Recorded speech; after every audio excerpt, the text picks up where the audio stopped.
What's up, everybody? I'm Taylor, and I started this YouTube channel to share my own personal recovery journey. I share free resources. I share, what I've done on my healing journey and what's worked for me. I want to speak about the inner critic. The way that I grew up and the type of people that I grew up around contributed to how I felt about myself. The phrase, we are who we hang around. And so I spent majority of my life in active addiction.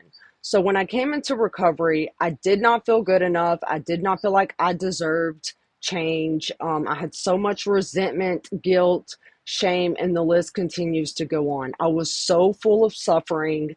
I hated myself. And my inner critic controlled my life, my entire life. And so I started doing little things like waking up in the morning, looking at myself in the mirror in the eyes and facing myself and giving myself positive self-supporting pep talks out loud, motivating myself, encouraging myself. I surrounded myself around people who were also actively working their recovery, healthy individuals, which is people I have never had before recovery.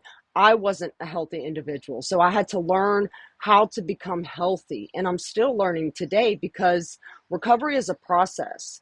And I had to first become self aware of when that inner critic would come up. And see, the thing for me is that, um, I can acknowledge it, I can listen to it, but it's a choice for me to believe it.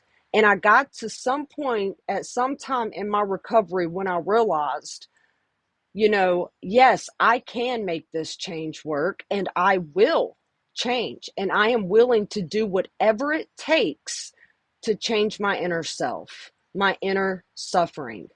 It's a choice. And that choice seems so hard because it's not familiar to the brain. The brain is meant for us to survive. It's not meant to comfort us.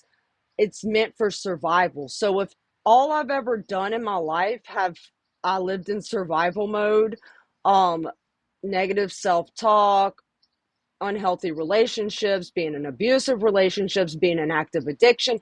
I just kept continuously beating myself down more and more and more and more, and was stuck in a vicious cycle that never ended.